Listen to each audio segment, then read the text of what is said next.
All right, y'all. So since I've started YouTube, there've been so many damn marketing brands trying to pump fake me to try and sell me nonsense, man. The only company that I trust that I've seen put in work to get niggas more damn followers is Make You Famous. Obviously, everyone needs a strong marketing team around them. So far, Make You Famous has met my expectations. If you do music, if you sell things, if you model, or like me, you just do YouTube, then they'll do what you're looking for. You know what I mean? And grow your following pretty quickly. So if that's what you're looking for, click the link below, email them to see all subscription deals. You feel what I'm saying?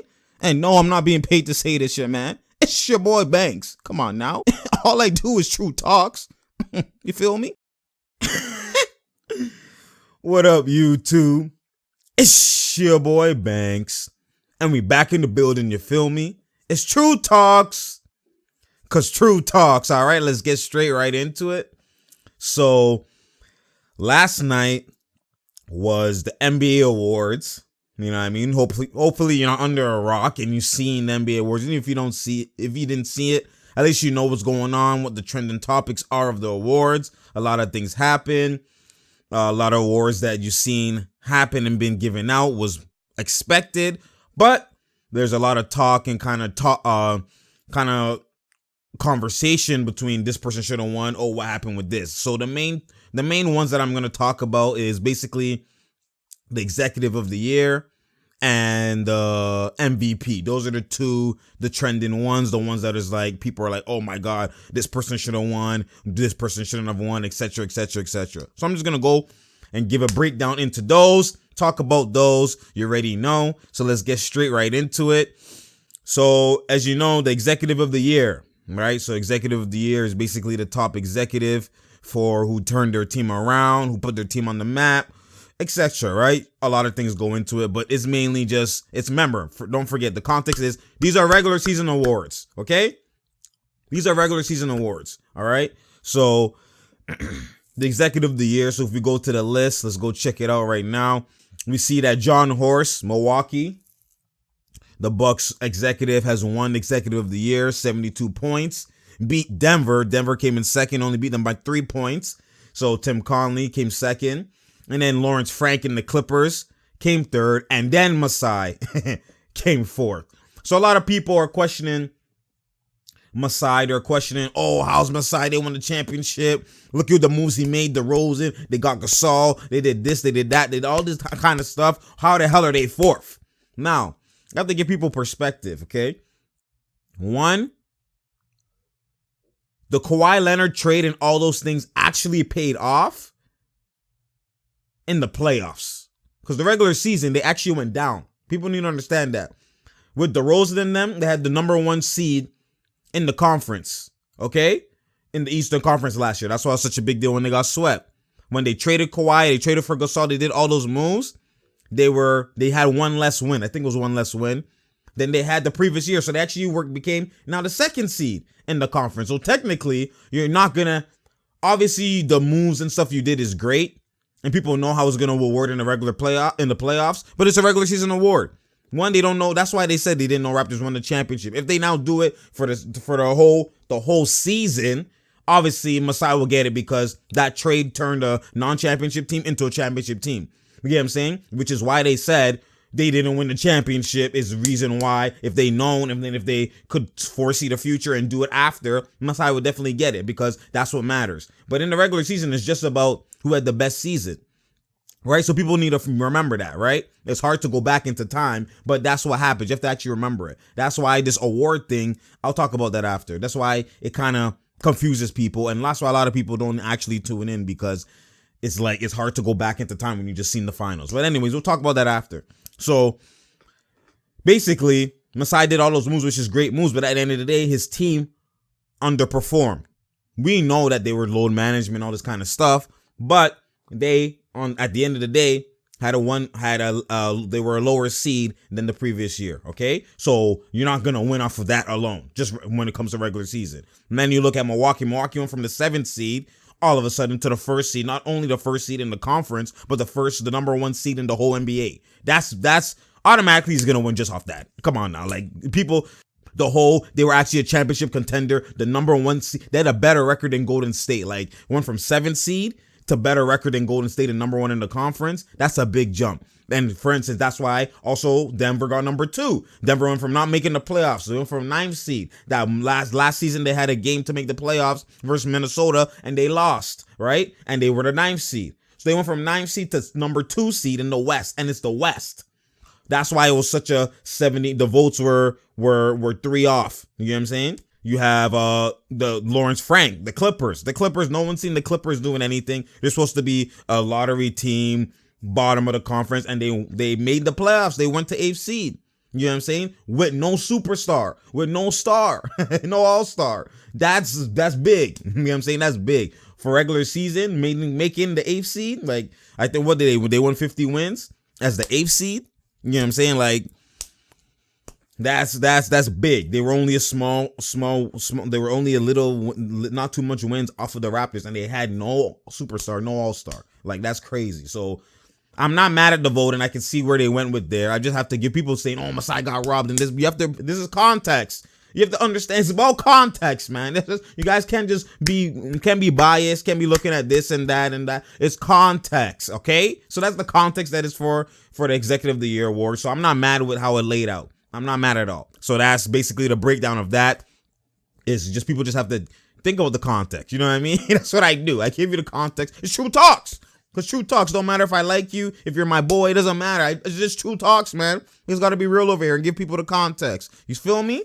Now we're going to switch over to the MVP. Now, this is the big one. There's a lot to talk about here because, first, before that, people were like, oh, Giannis should have got the MVP. I mean, the Defensive Player of the Year and all that type of stuff. I honestly thought Paul George should have won the award because his defense was locked the hell up in the paint, on the perimeter, guarding the best player every time, leading the league in steals. Like, it reminded me of a Kawhi Leonard, of Michael Jordan and those guys when they won. And it's just context. If I had to I haven't done it, but if I have to go to who won the Defensive Player of the Year and do a percentage, my guess would be it's at least 70% plus, at least 80 probably plus, where it's probably even 90, right? 90% of the time or 80, whatever it was, in the higher echelon percent of the time is when a big man actually wins the Defensive Player of the Year. It's kind of basically a big man award. That's why it's such a big deal when a perimeter player wins the Defensive Player of the Year. That's just context with it. You just got to know the history. You can't just look at things individually. You got to know history and context, right, of how things happen. So Defensive Player of the Year, most of the times it's like whatever big is locking up the paint and interior defense, because that's such a, like, if I lock up one guy in the perimeter, I'm just locking up one guy in the perimeter. Obviously, it's different now in this league where you're just switching. But back then, you lock up the perimeter, locking the one guy is rare. That obviously it impacts, but the big man impact in the paint is such a big thing because the guards are blowing by, going to the paint. The bigs are in the paint. Everyone is going to the paint at some point in time. So if you lock up the paint, you change the whole game. The whole game. Mans aren't getting dunks. Mans are scared. You just change the way you change the game of just locking up the interior defense is a bigger than you locking up the paint or locking up the perimeter. That's just what it is. If you know basketball, that's just what it is. That's why teams get just a paint protector. You get what I'm saying? So that's why the defenders, guys who block shots, who lock up the paint, win Defensive Player of the Year 9 times out of 10. So when a perimeter guy wins it, the lockup has to be so real that mans can't even get up the court. Mans can't even get in the paint. Like, that's real lockup. So that's just context. You know what I'm saying? So I'm not surprised that Rudy Gobert won it. Giannis is just media hype. It's just all the chase downs. He actually shouldn't even be. I don't think he has elite defense like that. I think he has good help defense. But again, they don't break up the Defensive Player of the Year. That's why I think it's media driven. Well, media votes, but they don't break it up to like Draymond Green. That's lockup. He's on ball lockup and help side lockup. Giannis is just help side lockup. He's not locking up one-on-one. You don't see him sitting in the chair locking up all the time one-on-one. So that's just out of context. It's just the highlights of him blocking on fast breaks. Like LeBron has done that too. LeBron don't win no damn Defensive Player of the Year. Let's just be real. You know what I'm saying? So, you know what I mean? People don't look at the actual schemes and the actual context of the defense. They just look at blocks. You know what I mean? So it's kind of tough. So Rudy Gobert winning, I'm not mad. I'm not mad at all. So that's that. Now we go to the MVP. So, bruh, this is why. So now I'm going to talk about the award show itself. The award show is a great concept. It's great that they do that. It's for the players, about the players, you know what I mean?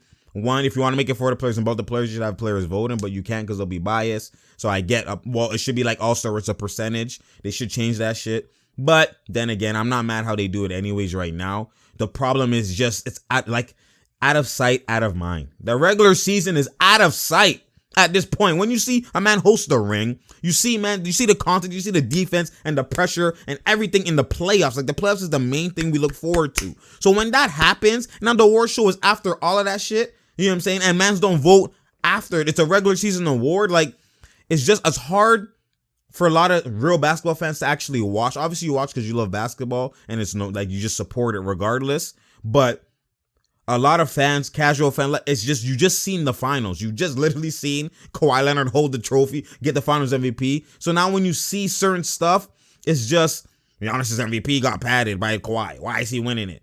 You know what I mean? Oh my God, this guy sussed in the clutch. Why is he winning it? This kind of is out of sight, out of mind, right? So it's hard to go back into time. Obviously, guys like me, True Talks, and real, we can go back into time. We already know what it is. You know the context. You know the history. But that's the first thing, okay? They need to find a way to maybe have a break. I don't know. Do the NBA awards, you know what I mean? And then start the playoffs. That would be IQ. You know what I'm saying? But then again, that's why I liked when guys, there was no award show and they just gave it to mans. And they just hold it in front of their crowd for playoffs. Like, you know what it is. Like, you're in that time where it's game one, MVP. You know what I mean? Type of thing. Game two, whatever, you hold the MVP. Like, mans know what it is. The whole regular season, the whole playoffs hasn't happened yet. You know what I'm saying? But I like the award show. It's good, and it should get better. It should become like a BET award. It's greasy. It should be. It should even get more better, and there should be more people in the crowd. That closed off shit is pinch. They need to make it better. Obviously, you just start, so improve. But at the end of the day, it's a good idea. It's a great idea, not a good idea. It's a great idea. They just find a way to make it early or something. I don't know. Anyways, that's a different discussion. That's not the main topic. So let's move past that. Now, what we're talking about is the MVP. Basically, it came down to Giannis versus Harden. Paul George was up there, but he got injured. And at the end of the day, his team was the 6th seed. And the funny thing is, so we're going to look at that. His team was a 6th seed, but at the end of the day, this is why I said Westbrook winning the award was probably one of the worst things that probably happened to the NBA.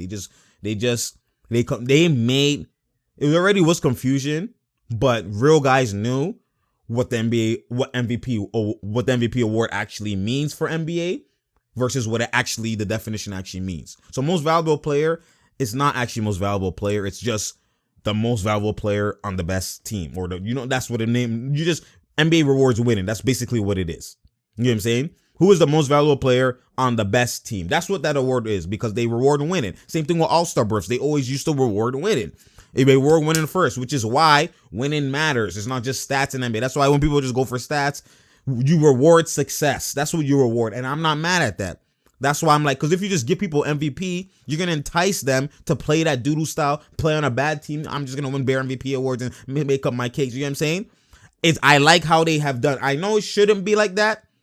A lot of people are complaining and stuff like that. It should be a separate award, like Jalen Rose has said. People have said time and time again, it should be a separate award where MVP, most valuable player, is the most valuable player of that team. Meaning you take that nigga off, what are they going to do? Nothing. They have nobody. He's snapping.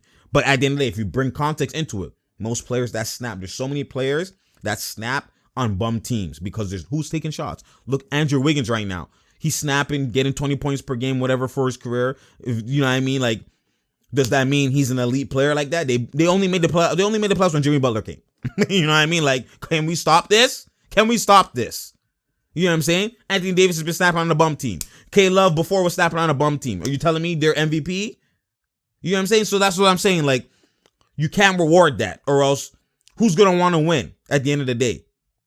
So when you reward when you give MVP to guys who are championship contenders, etc., it's like you're rewarding winning. That's why you hear in their speech, I thank these guys, that when you win together and you snap when they're winning, that's the best case scenario. You get rewarded for that. That's what you want. So I like that concept. So I just want to shut down that whole individual winning stuff, because I'm telling y'all right now, you already have guys playing individually. Now you're giving the guys who are on bum teams snapping, getting 30 points per game or whatever on teams that are struggling to make the playoffs. You're giving them MVPs. Come on now. Do I really need to win? I'm gonna stack those up. I'm gonna win 6 of those. You know what I'm saying? I'm gonna get buckets. Yeah, I'm gonna get bucks. I might not win a ring, but I'm gonna get buckets. You gonna know. You know what I'm saying? It's just gonna. You already know. Man's already think like that already, but they just don't say it. So now you reward them for that. Come on now, let's be real. So anyway, so let's move past that. So now, okay, so we gonna talk about this right now. The Westbrook thing, like I was just about to say, the Westbrook thing when he won 2 years ago, right? 2017, that was one of the worst things. And I said, he just won because he made history. He was the second guy ever to average a triple-double for a whole season. We haven't seen it since Oscar. And it was a history award. Make a separate history award. You can give history, like James Harden could have won the history award this year. Like give a history, I don't know what they want to call it. Like when you do individual history award, I don't know what you want to call it. You know what I mean? IHP or something, individual history player. I don't know what you want to call that shit, man. Give that award. That you giving that nigga the award. You know what I'm saying? But that confused people even worse because now Westbrook won it. Everyone goes back to that. Westbrook won it. His team was the 6th seed. And he won the award.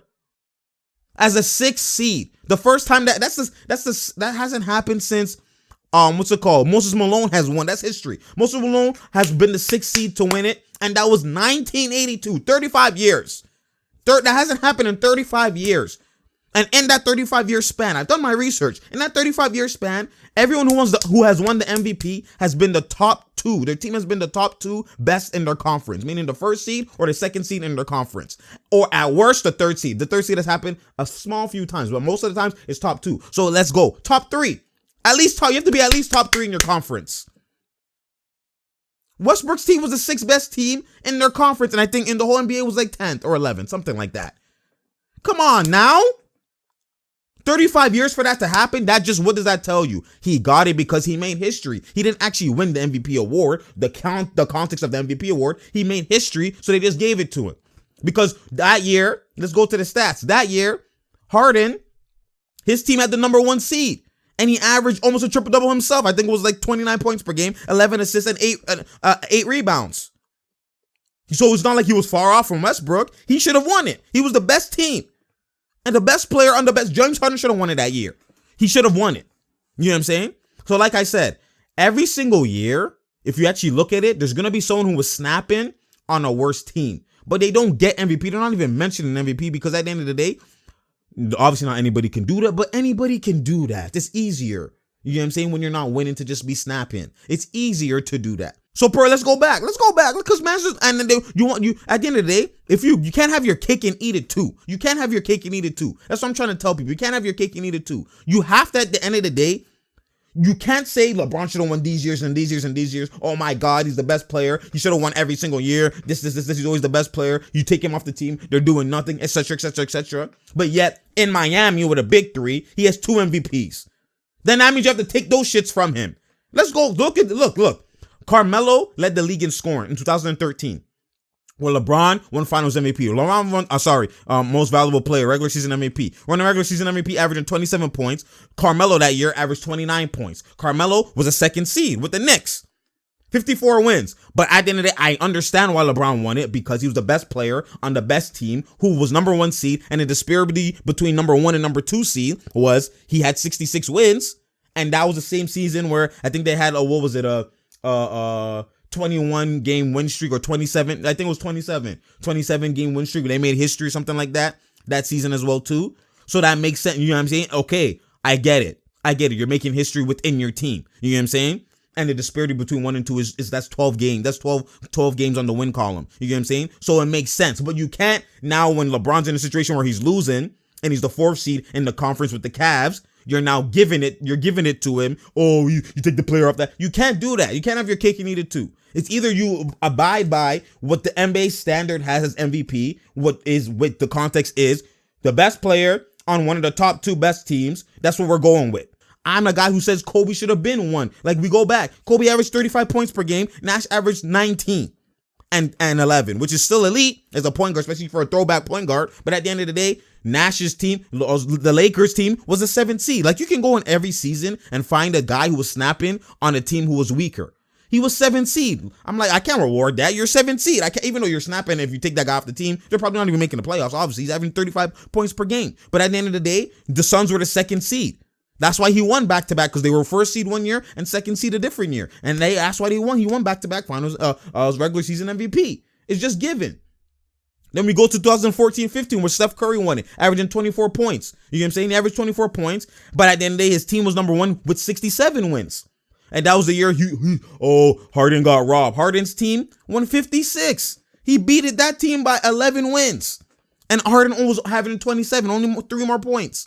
So, I mean, who you going to give it to? He didn't get robbed. The team's success is so wide of a margin that you have to get, it's like the NBA standard. Give it to the best player on the best team. That's what I've been telling y'all. That's how they do it. You know what I'm saying? That's how they do it. But at the end of the day, when Westbrook now got it, he shouldn't have got it. 47 wins as a 6th seed compared to Houston's as the 3rd seed, 55 that year. You know what I'm saying? Like, come on now. But at the end of the day, like I said, this is why I've been telling people, and I've been giving people context the whole time, man. This is why I've been saying that at the end of the day, they need to either change the way you give the award or give it that way it is consistent. The man, it's been 35 years since Westbrook won it. He shouldn't have won it. Now when you give it to him, now moving forward, this guy's having a better individual season. You take him away, what's he doing? He's carrying bums. He's doing this. Now that's in play. That was never in play before because we knew what it was. So if you know what it is, it means, granted, LeBron has four regular season MVPs. But if you want to do this argument, which media does all the time, you take this guy off the team, this is what most valuable player is. This, that. Then take away LeBron's 2 MVPs in Miami. Because his team, if you remove him off that team, they're still winning. Can we stop that? It's a big 3 for Bosh and Wade. Like, can we stop that? How you get 2 MVPs on that team? But then yet, you don't want to give Curry or KD an MVP on the Golden State because they're stacked. You see what I'm saying with media? You see what I'm saying? You see what I'm saying with me? This is what they do. This is what they do. It's LeBron or die, and I'm tired of it, yo. It's LeBron or die. I'm just being real with y'all. I'm being real with y'all. They purposely push these narratives. This is what they do, yo. That's what I'm saying. Giannis definitely should have got the MVP because at the end of the day, his team was the best record. The best damn record. Even though Harden was snapping. And I know without him, they wouldn't have been whatever. But they were 4th seed. They got the 4th seed. Like, you're not even in top 3. They got 4th seed. I know they would have been worse because they started off the season bad. Tried to blame Melo and all that stuff. But they were 4th seed. Giannis is not only number 1 seed in his conference, number 1 seed in the whole NBA. Went from 7th seed to number 1. Giannis is definitely winning that. It's not even close. Anyways, it's True Talks. Because True Talks, we back. There's going to be another video that I'm uploading. You got to watch, man. It's about Kawhi. It's about Kawhi and free agency. Free agency is coming Sunday, so we'll see. We'll just tune in, man. It's True Talks. Because True Talks, man. Sure, like and subscribe. And we out, boy.